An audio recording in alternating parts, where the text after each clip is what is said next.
Tak, dneska vám ukážu můj španělský domeček.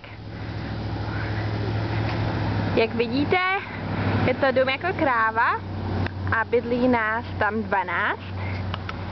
Teď vás pozvu dovnitř. Použiju svou kartu, abych se dostala dovnitř, bude to hodně amatérský. Tak, tady máme třízený odpad.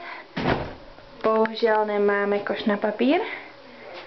A to je náš obývák. Asi jste si všimli, že tu máme koťátko.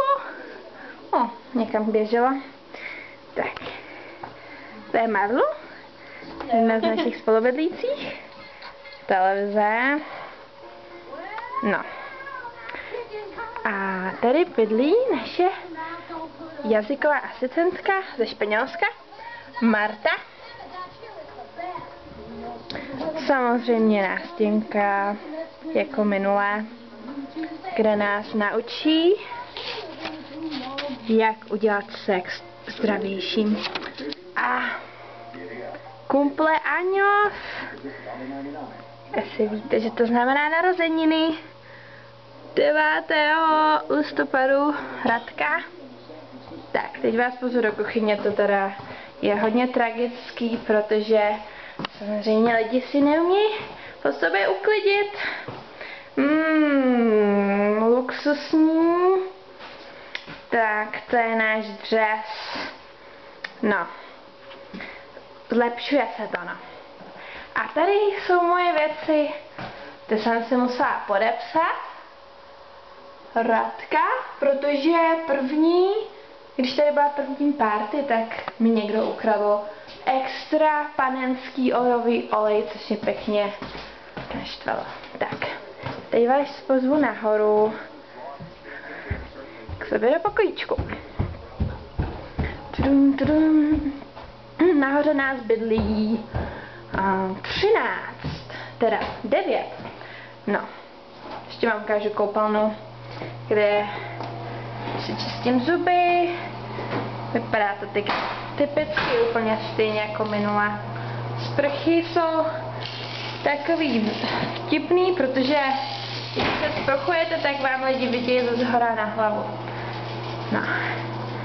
A do svého pokojičku. Tady bydlí Nancy, moje kamarádka z All Los Angeles. A tady bydlím já. S Lauren, tohle je postel Lauren, mojí spolubydlící. A to je Lauren stůl. A ta druhá půlka je celá moje. Můj stůl, bordílek. Tady jsou moje učebnice. Jsou učebnice na dějepis, španělštinu, školství. To je postýlka. No a samozřejmě jsem si tam vyvěsila krásy Čech. Tady nějaká rozhledna. No. A pak tady mám ještě klozet, kde si dávám oblečení.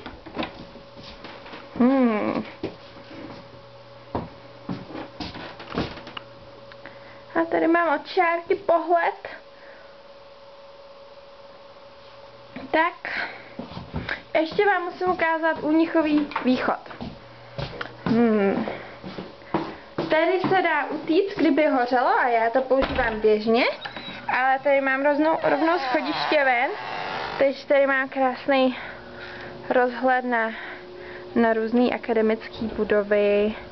No prostě vím, co se kde děje, ale ty dveře musíme zavírat, protože by nám sem vlítávali netopíři. A to je dneska všechno.